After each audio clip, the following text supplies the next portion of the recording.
Hello and welcome to ज़रा हट के। मुबशर ज़ैदी, ज़रार खोड़ो और वसतुल्लाह खान का सलाम कबूल किया जाए। यूँ तो सियासत से हमारा कोई ताल्लुक़ नहीं है, हमारा भी कोई ताल्लुक़ नहीं है, मगर क्योंकि कल इस्लामाबाद में ऑल पार्टीज़ कॉन्फ्रेंस हुई जिसमें तमाम अपोजिशन जमातों ने पाकिस्तान डेमोक्रेटिक मूवमेंट के नाम से एक तहरीक चलाने का ऐलान किया है, जिससे उन्होंने कहा है कि अगले महीने से वो जलसे जुलूस करेंगे, दिसंबर में एक मार्च होगा और जनवरी में वो असेंबलियों से इस्तीफ़े दे देंगे। ऑप्शन है, और वो ऑप्शंस ही होते हैं, दायर ऑप्शन है अगर उस दौरान हुकूमत ना गिरी। लेकिन अमूमन क्योंकि ये छठी APC है 2018 से अब तक, जोर से फूक से चिराग अब बुझता है कि नहीं बुझता। बहरहाल जो एलामिया आया, तकारीर भी शुरू हुई जिसकी साबिक सदर आसिफ अली जरदारी ने ख़िताब किया, उसके बाद नवाज़ शरीफ साबिक वज़ीर आज़म ने ख़िताब किया लंदन से बैठकर, और क्या धुआंधार ख़िताब था उस पर भी बात करेंगे। मगर जो एलामिया है उसमें पहली बार ऐसा हुआ है कि पाकिस्तान में किसी अपोजिशन जमातों के अलायंस ने ये कहा है कि मुल्क में जो सियासी अमल है उसमें इस्टेब्लिशमेंट अपनी मुदाखलत बंद कर दे, और जो इस सिलेक्टेड हुकूमत बकौल अपोजिशन के उसको जो इस्तेहकाम बख्शा है वो भी इस्टेब्लिशमेंट नहीं बख्शा है, और उन्होंने इस हुकूमत को इलेक्शन में धांधली के जरिए जी पॉइंट वाइज ही जा रहे हैं। सेकंड पॉइंट है क्या देखें, ये पहली बार ये पॉइंट 2 आपने पढ़ा, जी पॉइंट 3 भी यही कह रहा है कि ऐसी इंतखाबी इस्लाहात की जाएँ जिसमें मुसल्लह अफवाज और एजेंसीज़ का कोई अमल दखल ना हो। ये इस तरह की जो बातें हैं ना, आपने कहा पहली बार तो नहीं है, ऐसा नहीं है। मिसाक़ जमहूरियत में, मिसाक़ जमहूरियत इससे भी ज़्यादा इनकलाबी है ना। अच्छा, उसमें तो ये है कि किसी भी सतह पे इस्टेब्लिशमेंट इनवाइट करे तो इनकार करना है उनके पास जाने से, और आपने बुलाना नहीं है, वो उसमें सीधा सीधा लिखा हुआ है। लेकिन 2006 में शायद ये मिसाक़ जमहूरियत वो एक्सपायर हो गया पाया था, और इसी में इससे पहले कि उस पर पूरी तरह अमल दरामद होता, इन्होंने आखिर में ये 26वीं जो पॉइंट है जी वो ये है कि मिसाक़ जमहूरियत पे नज़र सानी की जाएगी और इसके लिए कमेटी बनाई जाएगी। यानी कि ऐसा मिसाक़ जिस पे पिछले 14 साल में 15 साल में एक दूसरे पे टालते रहे कि तेरी वजह से अमल नहीं हुआ, तेरी वजह से, अब उस पर नज़र सानी की जाएगी। तो ये जो बड़ी बातें हैं ये बहुत ज़्यादा हम देख चुके हैं माजी में, और ये जो कह रहे हैं पॉइंट नंबर 3 में कि मुसल्लह अफवाज और एजेंसीज़ का कोई अमल दखल ना हो, बहुत मासूम हैं हम लोग। अपोजिशन को तो मैं नहीं कह रहा, हमें तो पता ही नहीं है कि माजी में क्या हो चुका है। बीबी मोहतरमा क्या कह चुकी हैं कि 2 इलेक्शन किसने चोरी की, क्या हुआ, ख़ुद नवाज़ शरीफ क्या कह चुके हैं। अब मसला ये है कि 2 बनी बनाई चीज़ें पड़ी हुई हैं, किसी में तप्पड़ है, इम्प्लीमेंट करना अलग बात है, उनको पढ़ के उनकी समरी बना ले। एक है एयर मार्शल जुल्फ़िकार अली ख़ान की रिपोर्ट, जो कि बीबी ने अपने पहले दौर में बनवाई थी कि किस तरह पाकिस्तान की जो एजेंसीज़ हैं उनको उनका जो सही काम है यानी बैरूनी दुश्मनों से हिफाजत, उस पर लगाया जाए और सियासत में उनका अमल दखल जो है महदूद किया जाए। बड़ी कम्प्रीहेंसिव रिपोर्ट है और उसमें बाकायदा ठोस रिकमेंडेशंस हैं जुल्फ़िकार रिपोर्ट में, आपको मालूम है। फिर उसके बाद मीसाक़ जमहूरियत, उसमें भी उसकी एक हल्की सी झलक नज़र आती है, जैसा कि मैंने अर्ज़ किया है। अब ये हमें तासुर देना कि जी एजेंसीज़ की मुदाखलत बंद हो, गोया पहले जो है वो था और अब जो है ये हो गया है, तो मुझे बातें में तो बहुत अच्छा लग रहा है, लेकिन ये है कि ना ये पहली बार है, ना ये आखिरी बार है, ना मुदाखलत नहीं है, ना ऐसी बातें नहीं है। हाँ, लेकिन फिर मतलब बातें करने में तो कोई हर्ज नहीं है। देखें अगर वही मसला मुसलसल दिहाइयों से चल रहा है, और देखें अगेन, और ये बात थोड़ी आगे करने वाली थी लेकिन आपने मौजूद छेड़ दिया तो मैं अभी कर लेता हूँ यार।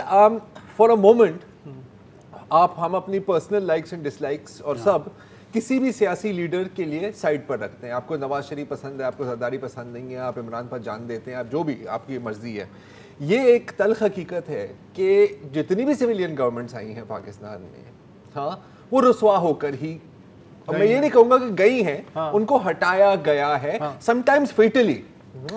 ठीक है, ये भी हुआ है। अच्छा, ये कोई ढकी छुपी बात नहीं है, ये एक क्लियर बात है।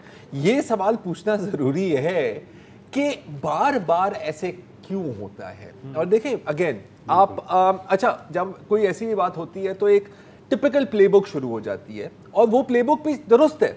ठीक है, अगर कोई पीपल्स पार्टी वाला बोले तो आप उन्हें कहते हैं कि सर आप क्या बात कर रहे हैं, आपका शहीद जुल्फ़िकार अली भुट्टो खुद अयूब खान के साथ था।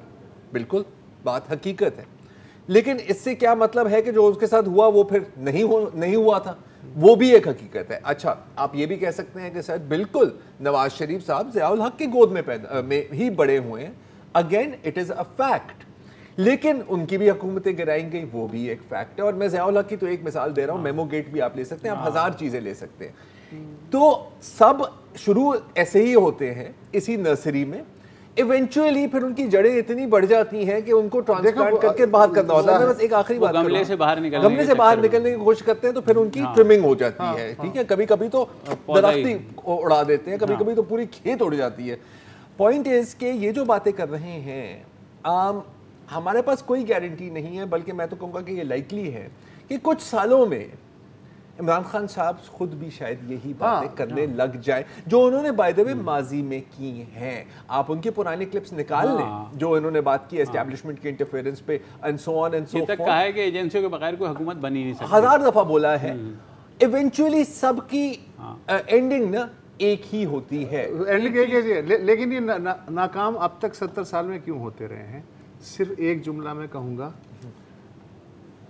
किसी को किसी पे भरोसा नहीं है कि वो बैकडोर डीलिंग नहीं कर लेगा। नहीं, बिल्कुल नहीं है। जिस दिन ये भरोसा हो गया कि नहीं, इस दफ़ा हम यही हैं जो हम नज़र आ रहे हैं, जो हम कह रहे हैं, उस दिन से तब्दीली आनी शुरू हो जाएगी। लेकिन उसका काउंटर पॉइंट ये है ना कि तब्दीली के लिए दूसरी साइड भी तो समझे ना। जब आईएसआई का पॉलिटिकल सेल बना हुआ है, ठीक है, मुशर्रफ ने कम से कम 4 दफ़ा अनाउंस किया कि वो पॉलिटिकल सेल ख़त्म हो चुका है।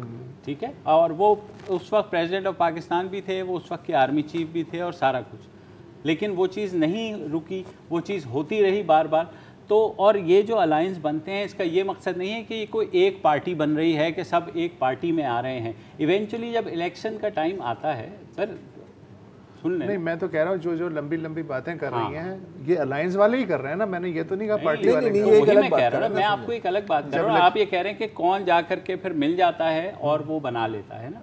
तो देखें, जो मिल जाता, अब जरदारी की अगर हम हुकूमत ले लें, पीपल्स पार्टी की बेनज़ीर भुट्टो की शहादत के बाद जो हुई थी, ठीक है, उसके बारे में ये है कि वो वहाँ इतनी धांधली नहीं हुई थी। ठीक है, वो एक इंटरनेशनल अरेंजमेंट था उस वक्त समहाउ, अगर आप कह लें, जिसमें यूएस भी था, उसमें यूके भी था, गारंटर, ये सब चीज़ें आई हुई हैं, बेतहाशा वो हुई हुई हैं। तो जब सियासतदानों को इवेंचुअली पता है कि ये है एक प्रेशर टैक्टिक कि आप अपनी गेम बढ़ा दें। नवाज शरीफ की जो तकरीर है वो फ़ौज को इसलिए डेलिबरेटली टारगेट किया है कि पहले दोनों भाई जो है वो एक गुड कॉप बैड कॉप खेल रहा था। उन्होंने देख लिया कि 2 साल में जो गुड कॉप वाला सीन है उससे कोई फ़ायदा नहीं, तो लिहाजा एक प्रेशर लॉन्च किया, जिसका आज जवाब भी आया। तो जो कुछ भी हो रहा है भाई मेरे लिए तो नहीं हो रहा ना सर, वो आपके लिए हो भी नहीं सकता ना। नहीं, वो आपके लिए कैसे हो सकता है, मुझे बताएं, आपके लिए कैसे हो सकता है? मैं इसमें इंटरेस्टेड हूं।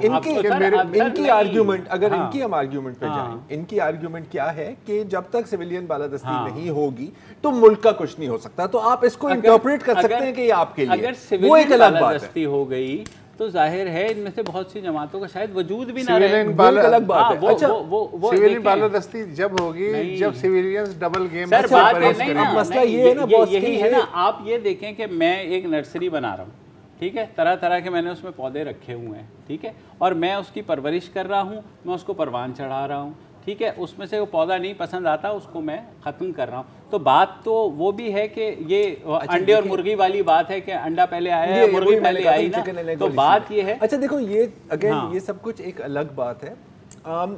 देखो सब लोग क्यों टेंट हो जाते हैं, ये आपका सिस्टम है, ठीक है ना। आई मीन लेट्स आइडियलिस्टिक बात क्यों करें हम यार, अनरियलिस्टिक बात क्यों करें हम। कुछ मुल्कों का कुछ सिस्टम होता है, कहीं बादशाहत होती है, हमारे यहाँ ये सीन है, ठीक है, ये सीन रहेगा। कोई एक 26 पॉइंट या आप 26,000 पॉइंटें लिख लें, ये सिस्टम रहेगा। गेम होती है इसको मैनेज करना। मैं थोड़ी सी एक बड़ी अजीब और गरीब किस्म की मिसाल दूंगा, आपको अजीब लगेगी। फर्ज करें कि आप ऐसी बस्ती या शहर या मुल्क में रह रहे हैं जहाँ पे सिर्फ प्याज मिलते हैं यार। हाँ, खीरा, टमाटर, सेब, आलू कोई वजूद नहीं है। अब आपको जहर लगे प्याज, कभी ना कभी तो आपको खाने ही पड़ेंगे ना बॉस। आप काटते हुए आप रोने लग जाएं, आपके मुंह से बदबू आए, आपके उंगलियों से बदबू आए, गारंटी है कि कहीं ना कहीं आपको प्याज खाने पड़ेंगे। अच्छा, अब 10 साल बाद आप अक के कहें कि यार खुदा के लिए कोई और फसल लगाओ, तो आपको कोई कहे लेकिन यार तू तो बड़े आराम से उस वक्त प्याज खा रहा था। तो देखो, एक चीज दूसरी चीज को इनवैलिडेट नहीं करती। कितना रियलिस्टिक है, कितना रियलिस्टिक है, कितना कुछ अचीव हो सकता है, कितना कुछ बार्गेन वे किया जाएगा। डिबेट अब ये बनती है। जहां तक आपने बात की ना, देखें अब ये एक मिसकंसेप्शन होती है, हम बाइनरीज में सोचते हैं, एस्टैब्लिशमेंट वर्सेस सिविलियंस। सिविलियंस कोई एक कुव्वत का नाम नहीं है। ये हम बात कर रहे हैं अभी सिर्फ सिविलियन पॉलिटिकल लीडरशिप की। यहाँ पे तो कोई 10 पार्टियां हैं। सबसे मुश्किल काम है इन सबको अलाइन रखना एक या 26 पॉइंट के एजेंडे पर। ये डिबेट बनती है कब तक आप अलाइन रख सकेंगे, क्योंकि एक टिकिंग टाइम बॉम्ब है आपके ऊपर, जो ऑपोजिशन जिसके ऊपर बैठी हुई है, और वो क्या है, मार्च के सेनेट इलेक्शन। एग्जैक्टली। ठीक है ना। दूसरा ये है कि अगर ये हुकूमत जिस तरह खान साहब ने कहा था, अगर उस तरह परफॉर्म कर जाती तो शायद ये इन पार्टियों का जो है बिल्कुल कोई वो कुछ नहीं बोलते, कुछ भी, वही मैं कह रहा हूँ ना, फिर तो इनके पास था नहीं। उनको एक्सक्यूज ये मिल गया कि ये इस हुकूमत ने जो भी कहा था, मेरे ख्याल में कोई ऐसी चीज़ है जिस पे उन्होंने यू टर्न ना लिया हो। तो ऑब्वियसली जिस तरह ये हुकूमत आई थी, और हमारे सामने ही हाइब्रिड रिजीम की बात होती है ना, कि हाइब्रिड रिजीम है फॉर द। हाँ, देखो एंड अगेन देखो, आई मीन इसमें कोई शर्माने की बात नहीं है। फ्रैंकली स्पीकिंग, हर मुल्क का एक अजीब और गरीब किस्म का निजाम होता है। आप ईरान का निजाम देख लो, कभी कभी आप अमेरिका का पॉलिटिकल सिस्टम देखो, आपको समझ में नहीं आती। ये हमारा पॉलिटिकल सिस्टम है। मसला हमारा रहता है बैलेंसिंग का, क्योंकि एक पार्टी है जो कहती है नहीं यार सब कुछ मेरा है, और आपके लिए सिर्फ ये जगह है, यहाँ पर आप दस्तखत करें, मोहर लगाएं। ये चीज इवेंचुअली कहीं ना कहीं, आप गोद में पैदा हो, आप अडॉप्टेड चाइल्ड हो, कहीं ना कहीं ये ब्रेक आती है, और हर दफा आती है। और इस दफा भी प्रॉब्लम आएगी, क्योंकि इसकी एक झलकी हमने कब देखी थी, जब नवाज शरीफ गया था लंदन, तो दबे अल्फाजों में तनकीद एस्टैब्लिशमेंट पर ही की थी हुकूमत ने। और ये भी आपको बताएंगे कि ये जो खिताब जिसके बारे में नवाज शरीफ का पहले ये धमकियां आ रही थी कि जनाब हम दिखाने नहीं देंगे, ये कैसे दिखाया गया, ब्रेक के बाद बता दें।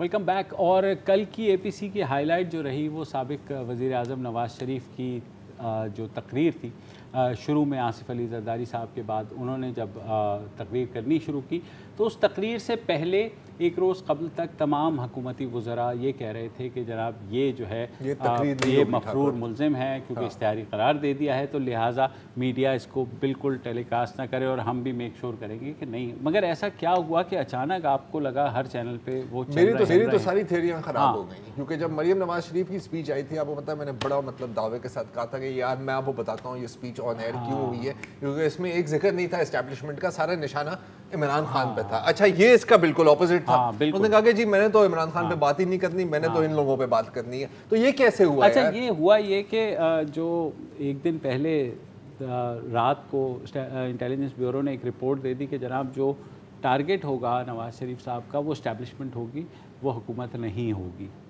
तो हुकूमत ने फिर जिससे ज़राए करके चलाई भी गई कि वज़ीर आज़म ने कहा कि जी बोलने दो उनको, और उनको पता था, हुकूमत की ये कैलकुलेशन है कि क्योंकि वो इस्टेब्लिशमेंट पे बोलेंगे तो लिहाजा इस्टेब्लिशमेंट की तोपों का रुख ज़ाहिर है उनकी तरफ हो जाएगा, तो हुकूमत बीच में ना इधर से फंसेगी ना उधर से फंसेगी। लेकिन अभी फिर तो लिहाजा हाँ सुने ना, सुने तो सही। तो उसके बाद कल शिबली फराज ने ट्वीट कर दी कि जनाब ये जो कुछ इन्होंने कहा है ये हुकूमती इदारे इसका नोटिस लें, इदारों को इसका लेना चाहिए ना। मैं अब्बू को बताऊंगा अब। हाँ अभी wait till your father gets home. सही है वो तो कल, क्योंकि संडे था, हुकूमती इदारे आपको पता है इतवार को तो छुट्टी करते हैं। कभी ना कभी तो हुकूमत अपने इदारों से दरखास्त करिए नोटिस लेने की, हुकूमत खुद नहीं नोटिस लेती, खुद नहीं ले रही, इतना ना सोचें बहरहाल। लेकिन जब आज फिर ये हुआ कि वज़ीर आज़म हाउस में एक इजलास हुआ, खासा बड़ा इजलास था, आर्मी चीफ साहब भी मौजूद थे। उसके बाद आकर प्रेस कॉन्फ्रेंस की, प्रेस कॉन्फ्रेंस 4 वज़रा ने नोटिस लिया और उन्होंने आकर करके तो ज्यादा है। हाँ, तो मेरा ख्याल है कि एक वजीर हो गए जिसने उसमें भी नोटिस आप नहीं देखें लिया। उन्होंने कहा कि इदारों को बदनाम करने की कोशिश की गई है ना? नहीं, इससे बहुत ज्यादा सुने प्लीज। असद उमर साहब ने कहा अपोजिशन कौमी इदारों की को सियासत में ना घसीटे, ये पाकिस्तान के मफाद में नहीं है। शाह महमूद कुरैशी ने ये कहा। अच्छा, आगे जो है असद उमर ने कहा कि सबसे ज़्यादा जो इंडियन मीडिया है वो खुश है नवाज शरीफ की तकरीर पे, क्योंकि उन्होंने फ़ौज को टारगेट किया है। फिर उन्होंने एक मंतिक दी कि हुकूमत और फ़ौज मिल के मसाइल हल कर रहे हैं और अपोजिशन और दुश्मन क़ुव्वतें, हाँ, यानी इंडिया नहीं चाहते कि पाकिस्तान तरक्की की राह पे चले, लिहाजा वह हुकूमत और फ़ौज के दरमियान फूट डलवाना चाहते हैं, दरार पड़वाना चाहते हैं। अच्छा, फवाद चौधरी साहब ने कहा कि फ़ौज पे कोई अटैक करते वक्त वज़ीरिस्तान के शोहदा को नहीं भूलना चाहिए। फवाद चौधरी ने कहा कि फ़ौज के ख़िलाफ़ बातें करने से मुल्क दुश्मनों को फ़ायदा होता है। अगस्त 2014, एम्पायर की उंगली है वो हाँ, बड़े उसमें ठीक था, उसमें ठीक था। वो तो छोड़ दो, अभी मैं जा रहा हूँ। हाँ। नहीं देखो, पता है मुझे जो 2.5 घंटे बाद मुलाकात के बाद मैं आ जाऊंगा। ये बातें अगेन, ये भी वो जो मैं बात कर रहा था ना, एक टिपिकल पैटर्न होता है। उस पैटर्न के मुताबिक है। मुझे सिर्फ जो मसला पता है क्या है कि यार ये बातें बहुत थक गई, बहुत थक गई हैं। मुझे याद है जब ये केस चल रहा था नवाज शरीफ का, अच्छा एक अगर केस अजर्न भी होता था, कहते थे कि देखें LOC पर फायरिंग हुई है, इसको बचाने के लिए। आर्मी पब्लिक स्कूल साने पर एक बात करनी है, जब वो हुआ था क्योंकि उस वक्त धरना चल रहा था इनका ना, और धरना रुक गया, तो यार ये भी आर्ग्यूमेंट दी गई थी कि यार मैं आपको बताता हूँ ना यार, ये अंदर की गेम है। तो यार ये तो इस तरह है ना। अच्छा, फवाद चौधरी साहब ने ये भी कहा कि आखिर अपोजिशन किस बुनियाद पे इमरान खान से इस्तीफ़ा तलब कर रही है। हम खैरात में थोड़ी इक़्तिदार में आए हैं, सिर्फ अवामी इस हुकूमत को ख़त्म करने का हक़ रखते हैं। 2014 में गो नवाज गो जब हो रहा था, एग्जैक्टली नवाज शरीफ और चौधरी निसार अली खान यही बातें कर रहे थे। सर यार ये क्या हो रहा है? फिर कर बात हमेशा वहीं आती है। या तो आप भूलें कि आपको नहीं पता कि क्या हो रहा है। मैं आपको बता दूं, मासूमाना सवाल है यार, मासूमाना सवाल भी मैं समझना चाहता हूँ, क्योंकि आप लोगों की गहरी नजर है। मैं आपको प्याज खिला सकता हूँ। सही बात, मैं आपको बता चुका हूँ कि, और मज़े की बात ये कि फिर एक ख़बर भी आज मीडिया के ऊपर बहुत ज़बरदस्त आई कि जनाब ये जो पार्लिमानी अपोजिशन के लीडर्स हैं, ये 16 सितंबर को जा कर के आर्मी चीफ और DGISI से मिले हैं। और वहाँ खाना भी खाया साथ। ये खबर खैर, और ये वो दिन था जब अपोजिशन फैटफ के बिलों के ऊपर वो हुई थी, और अपोजिशन के 16 की खबर है। जी 16 सितंबर की। आज रिलीज हुई ना, 21 तारीख को जी, बात कर रहे हो। 21 तारीख फ्राइडे टाइम्स में ये पहले रिपोर्ट हो गई थी। बिल्कुल, तो वो ये खबर आई। अब उसके बारे में क्या बात थी कि मीडिया नहीं, वो खबर ये आई कि शहरी रहमान के बकौल जो एक चैनल पे आई हैं, उन्होंने कहा कि हमें ये बुलाया गया कि गिलगित बल्तिस्तान के हवाले से, जिसके बारे में अब खबरें भी आ रही हैं कि शायद उसको सूबे का दर्जा दिया जाए, उस पर जो है बातचीत के लिए बुलाया गया। अब शेख रशीद साहब कुछ और कह रहे हैं। उन्होंने कहा कि जी आर्मी चीफ से शिकायत लगाई गई नैब की, तो उन्होंने कहा जी आप लोगों ने चूज़ किया था, आप ही लोग भुगते हैं, और ये वो, और सियासत में अमल दखल नहीं हम हमारा करते, और ये नहीं होता वो नहीं होता। बार वो भी हो गया। अब आप कुछ कह रहे थे? ये वही शेख रशीद है जो कह रहे हैं सियासत में अमल दखल नहीं होता, जिन्होंने कहा कि हर सियासतदान फौज के गमले में। जी वही। देखें सर, ये इतनी लंबी ना याद रखनी नहीं चाहिए। हर 2 घंटे के बाद ना आपको रीसेट बटन दबाना होता है इस मुल्क में। सब कुछ एज न्यू हो जाता है। यादें माज़ी अज़ाब है यार, छीन ले मुझसे हाफ़िज़ा। अब दूध का डब्बा लेते हैं ना, उस पे लिखा होता है ना एक्सपायरी डेट। एग्जैक्टली, हर दफा एक्सपायरी डेट आ रही हो ना, उसको कैंसिल करके नई एक्सपायरी डेट लिख दिया करें। ये दिस इज अ सर्वाइवल। अब जैसे मेरी मेमोरी मैं क्या करूं, मौलाना फजलुर रहमान कह रहे हैं इस्तीफा दो, पूरी अपोजिशन इस्तीफा दे। हाय हाय हाय, मौलाना फजलुर रहमान जब इनसे पूरी अपोजिशन हाथ बांध के कह रही थी मौलाना MMA की सूबाई हुकूमत डिसॉल्व कर दें, उन्होंने कहा पहले मैं परवेज़ मुशर्रफ को दूसरी दफ़ा सदर बनवा लूँ, उसके बाद असम्बली डिसॉल्व कर दूंगा। सर कुछ लोगों का यार मैं अपनी याददाश्त का, कुछ लोगों का साबुन स्लो होता है, आपकी याददाश्त इतनी भी तेज़ हो। सर चलें एक वक्फा ले लेते हैं, और वक्फे के बाद और भी बहुत कुछ है। वक्फे के बाद आप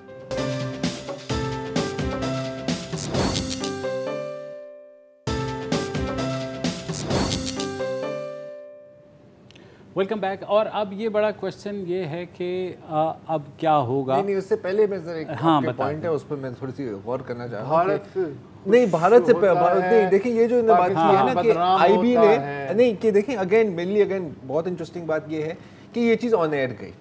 अच्छा, इंटायरली गई, बीच में गायब भी नहीं हुई। जो म्यूटिंग हुई है वो मुख्तलिफ चैनल्स ने अपने हिसाब से म्यूटिंग की है। जैसे कि जब आसिम बाजवा का नाम आया, जियो ने म्यूट कर दिया, ARY ने म्यूट नहीं किया। अच्छा, ये भी शायद एक अजीब किस्म का साइन है। हाँ, नाम ही काफ़ी है ना ARY। तो अगर आईबी ने बोला हुआ है कि भाई ये सारी तोपें उस तरफ होंगी, आज हम देख रहे हैं कि तकरीबन पूरी कैबिनेट कह रही है सर ये कैसे किया। तो ये शायद ओवर कॉम्पनसेट कर रहे हैं कि सर आप हमारी तरफ ना देखें, ये तो हो ही गया है। इसमें अगेन मुझे सिर्फ इतराज़ है लैक ऑफ इमेजिनेशन का। ये जो भारत को ले आते हो ना यार, ये भारत में ये मंचन बिकता है। ये जो पटाखा फटा है ये पाकिस्तान ने, मुसलमानों ने ISI ने फाड़ा है। यहाँ पर ये मंजन नहीं बिकता यार, पहले नहीं बिकता था, अब क्या बिकेगा। ये तो कोई ऐसी बात हुई ना कि यार मैं कराची फ्लडिंग पे बात ना करूं क्योंकि उससे भारत को पता लग जाएगा कि यार सबमरीन में आप खानादार तक पहुंच सकते हो। क्या ये अब ये आर्ग्यूमेंट आएगी? तो थोड़ा सा जहन इस्तेमाल करें, थोड़ी सी इमेजिनेशन मुझे दिखाएं। That is all I want. अच्छा, अब एक एक करके आ जाते हैं। जो शुरू आपकी बात देखें, मुस्लिम लीग नून को इस सारे उसमें क्या फ़ायदा होगा? उनका वोटर आज बल्ले बल्ले भंगड़े डाल रहा है कि देखें जनाब मियाँ साहब ने वो जो बयानिया जिस पे वो चल रहे थे, उन्हें शेर आ गया है और शेर ने जो ना वो सब कुछ कह दिया, वो इस पर खुश हैं। ठीक है कि जी इन्होंने बोल दिया जो बोलना था, और जो ड्राइंग रूमों में बात करते थे और ये होता था हमारी क़यादत जो है वो कुछ नहीं बोलती, और जो उसके साथ हुआ कल मियाँ साहब ने खुल के बोल दिया। पीपल्स पार्टी अब खुद मियां साहब को क्या फायदा हुआ है? नहीं, मियां साहब का फायदा हुआ है, तो वापस आना ही नहीं है। सिनेरियो ये है कि अब जो छोटे मियां साहब हैं शहबाज शरीफ, उनसे अगर किसी ने पूछा मुख्तदिर हलकों में से कि यार की हो रहा है भाईजान की कह रहे हैं खोल के लेने गले, कहते सर हुण की हुक्म है, मैं उन्होंने फिर वापस ले आवा या उत्थे ही रहने दूंगा। ये फायदा हुआ। नहीं, फायदा ये हुआ है कि एक प्रेशर आया है और पीछे से छोटे भाई के साथ दोबारा से जो राब्ते हैं वो उसमें दाम बढ़ा है ना बेसिकली। देखें बात वही होगी, लेकिन थोड़ा सा प्रेशर क्योंकि आया, और आपने देखा जराये के जरिए खबरें भी चली कि जनाब हमारा इस कंपनी का सियासत से कोई ताल्लुक। अच्छा, ये जो है ना यार, ये इंतहाई खुशाइन बात है। और पता है मैं जब गौर से देखता हूँ ना यार, बिटवीन द लाइन्स जब मैं रीड करता हूँ बिटवीन द लाइन्स, तो मैं कहता हूँ कि मसला ही कोई नहीं है। देखो ऑपोजिशन क्या कह रही है कि यार देखें फौज और एस्टैब्लिशमेंट को सियासत में मुदाखलत नहीं करनी चाहिए, बिल्कुल नहीं करनी चाहिए। हुकूमत क्या कहती है कि यार आप फौज को सियासत में क्यों घसीट रहे हो, और फौज कहती है कि सर हमारा तो सियासत के साथ कोई ताल्लुक ही नहीं है। तो मसला क्या है फिर? सिर्फ मिसकम्युनिकेशन का मसला है यार। हाँ, ये पता है, इसलिए मैं कहता हूँ ना कि व्हाट्सएप पर ना सिर्फ ओके ना कहा करें, आप वॉइस नोट रिकॉर्ड कर दिया करें, क्योंकि लहजे का नहीं पता लगता। ओके गुस्से वाला भी हो सकता है, ओके या ये ओके भी हो सकता है। चंद सहाफ़ी जो हैं जो कि मतलब 35 लाख तहकीकाती रिपोर्ट से लेके जिन्होंने वो ये कहते हैं कि ये हाइब्रिड रजीम है, और इसमें जो है ना सही बोल रहा है यार। हाँ, सही बोल रहा है। इनकी बात जो है ना उससे मैं 100% मानता हूँ। अब हाइब्रिड रजीम के अंदर आपने अपना स्पेस कैसे बनाना है, ऐसे ही बनाते हैं, थोड़ा सा पुश करते हो। हाइब्रिड रजीम का मतलब है कि उसमें जो सिविल मिलिट्री है वो मिलकर हुकूमत चला रही है। तो वो तो हर regime hybrid sir, some are more hybrid than others। Exactly. Sir ये कहूँगा ना यार, जैसे किसी में ज़्यादा डीजल का चलता है, इलेक्ट्रिक का कंपोनेंट कम होता है। नहीं भाई यार, ये टेक्निकल बातें इस पर किसी और दिन एक इन्वेस्टिगेटिव सेगमेंट करेंगे हम इंशाल्लाह। अच्छा, तो अब देखें, अब इसमें होगा हुकूमत के लिए, जैसे मैंने कहा उनके लिए फ़ायदा यही है कि अपोजिशन के तोपों का रुख उधर है पिंडी की तरफ कि जनाब आपको ये करना है कि आपने जो है सियासत से अलग होंगे, और जो भी इलेक्शन लॉज बनेंगे, जो नैब के हवाले से कुछ होगा, तो उनको वो ये समझते हैं कि सारे का सारा जो निज़ाम है वो वहाँ से चल रहा है। तो वो उनका वोटर जो है ना, मर्जी से पार्लियामेंट के उस ऐवान में भी कानून साजी तो ये कर नहीं सकते जिसमें इनकी अक्सरियत है। अच्छा, ये एक अलग गेम है। अब और ख्वाब देखो इनके। सर मतलब ये कि ये बात आप जियाले को या किसी नूनी को नहीं समझा सकते ना, टारगेट वो तो हाँ, मतलब ये समझना कि ये टारगेट मार्केट है यार। 200 सेनेटर्स और एमएनएस को तो कंट्रोल ये करो। अच्छा देखो, इसके साथ साथ आप 2-3 और वैलिड पॉइंट्स भी रेज कर सकते हैं, जैसे फजलुर रहमान साहब के बारे में आपने बात की, मुशर्रफ दौर में। अच्छा, हम बिल्कुल ये भी कह सकते हैं कि मेमो गेट में भी तो आप ही गए थे ना, सूट एंड टाई। सही बात है, बिल्कुल। और ये सारी ऑन द रिकॉर्ड चीजें। अच्छा, नैब के बारे में चलो वो अच्छी बात है कि हमेशा मैं इस बात पर तनकीद करता हूँ। कि नवाज शरीफ ने खुद कहा कि यार ये हमारे से गलती हुई, हमें नहीं करना चाहिए था। अच्छा, आप इसकी कोई एंड नहीं है। ये जब कन्फेशन की बात आप करें ना, जैसे बात कर रहे हैं कि यार ये जो सहाफ़ियों पर आप चक 35B में गद्दारी का मुकदमा कर रहे हो। अच्छा, जब पीका के बिल आया था, इनकी ही अनुशे रहमान ने सिर्फ यही कसर नहीं छोड़ी थी कि इस बिल के मुखालफों को आप मुल्क दुश्मन अनासर में गिनने लगे। तो ये सब कुछ हुआ है। अब जो लोग कहते हैं ना कि यार इसकी भी माफी मांगो, इसकी भी माफी मांगो, इसकी भी माफी मांगो, फ्रैंकली स्पीकिंग वो तो किसी चीज से भी खुश नहीं होने वाले। अगर कल नाउज़ुबिल्लाह मियां नवाज शरीफ आते हैं और लाइव टीवी पर कहते हैं कि मुझे इतना अफसोस है कि यार ये देखो ये बंदूक और मैं अपना सर में गोली मार रहा हूं, तो वो कहेंगे यार ये आपने 5 साल पहले क्यों नहीं किया? ठीक है ना? तो I mean my point is कि ये सब अपनी टारगेट मार्केट को खुश कर रहे होते हैं और क्या। लेकिन ये तुम कहना क्या चाह रहे हो? मैंने कह दिया जो मैंने कह दिया। मतलब आप जो है ना, आप चीजों को इतनी बारीक भी नहीं क्यों देखते हैं? ये पाकिस्तानी सियासत सर, है ये यार, इलेक्ट्रॉन माइक्रोस्कोप है। हाँ, यहाँ पर हमारा मैग्नीफाइंग ग्लास नहीं चल रहा होता है यार। जो चीज सामने नजर आ रही है उसका फोरेंसिक एनालिसिस करने पे तुले हुए हैं। इतना तो वो भी नहीं सोचते यार। सही बात है। जिन्होंने प्रेस कॉन्फ्रेंस की, एक वक्फा ले लें और वापस आते हैं।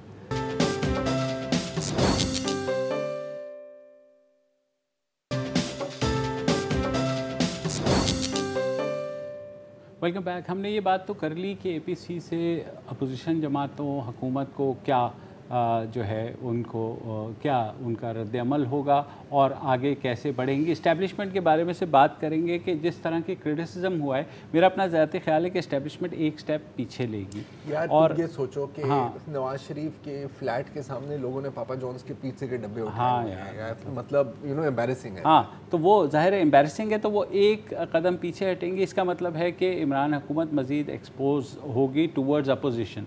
ठीक है। और ये जो गिरफ्तारियों का सिलसिला है जिनके बारे में शेख रशीद साहब अक्सर पेशिंग गोई करते रहते हैं कि शहबाज भी अंदर जाएगा, कल जरदारी साहब ने कहा कि मैं भी अंदर जाऊंगा, तो हो सकता है उसमें तेज़ी आ जाए, क्योंकि एक सम हाउ इस्टेब्लिशमेंट ने एक बैलेंस भी रखा हुआ था इस सारे उसमें। तो अब अगर इमरान हुकूमत के पास थोड़ा मज़ीद इख्तियार आएगा तो वो पूरी कोशिश करेंगे कि तुम दो कर दो। अच्छा, अब जहाँ तक, क्योंकि मुझे पता है वक्त बहुत कम है और हमारे पास वैसे तो बहुत बातें करने के लिए, ये जो 3 पॉइंट इनका जो प्लान ऑफ एक्शन है इसके बारे में क्या ख्याल है? बिल्कुल मेरा ख्याल है कि ये थोड़ा सा इनके लिए अब सर्वाइवल का मसला है। बिल्कुल, अगर ऐसे चलते रहे तो फिर आप गिरते जाओगे। और दूसरी बात, सेनेट इलेक्शंस, बिल्कुल उससे पहले आपने कुछ शोर मचाना है। हुकूमत नहीं गिरेगी इससे, मेरी नहीं ख्याल, मेरा भी नहीं ख्याल। लेकिन ये है कि जो थोड़े थोड़े ये जलसे जुलूस करेंगे और उसके बाद जो है वो जो एक लॉन्ग मार्च का वो होगा, वो भी हमने देखा फजलुर रहमान का ऑलरेडी लॉन्ग मार्च हुआ था जिसमें बाद में से फिर ये दोनों निकल गए थे, जिसके ऊपर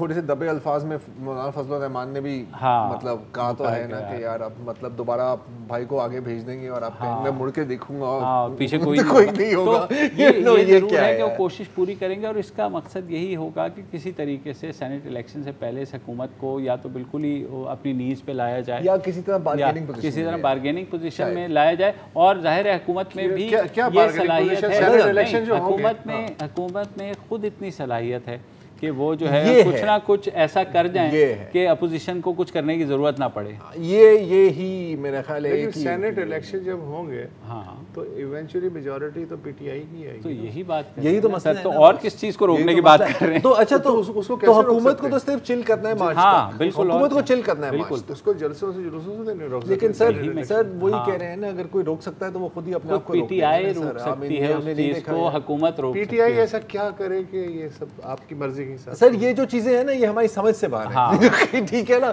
जब होगा तो आपको समझ आ जाएगी, उस वक्त शायद हमें भी समझ आ जाए। लेकिन देखो निजाम आपका यही चलना है।